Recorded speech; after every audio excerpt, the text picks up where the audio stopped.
Is partnering with the Diabetes Association to kick off the Denver Diabetes Expo this Saturday at the Colorado Convention Center. This week, we are putting a face behind this life-threatening disease. A Denver man watched his mother and grandmother battle diabetes, but it wasn't until he was finally diagnosed that he realized how short life could be. News 2's Kelly McMullen has his story.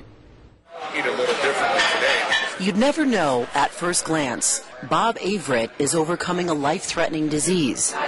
You'd never know Bob was this guy just 6 years ago. That was who I was. I was always the big guy. 340 pounds, sedentary, losing time.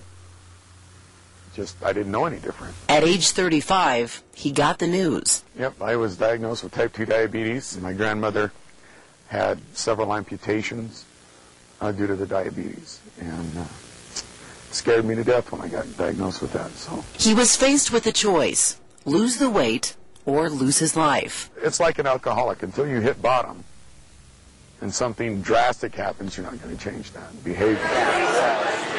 He changed what he ate, changed his attitude, and got moving. One day my kids asked me out on a bicycle ride, and the rest is history. I fell in love with the bike.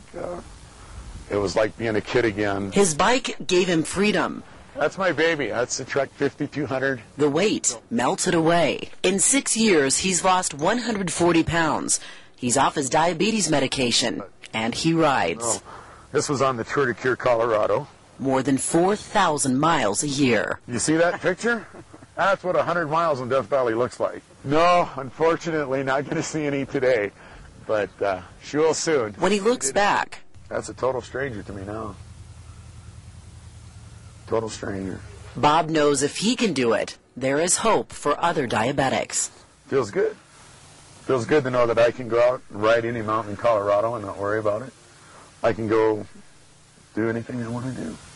It's all about the choices you make, and what you eat, and what you do, and how you live. About living and thriving with diabetes. It doesn't have to be a death sentence. It can be a life sentence. Kelly McMullen, News 2.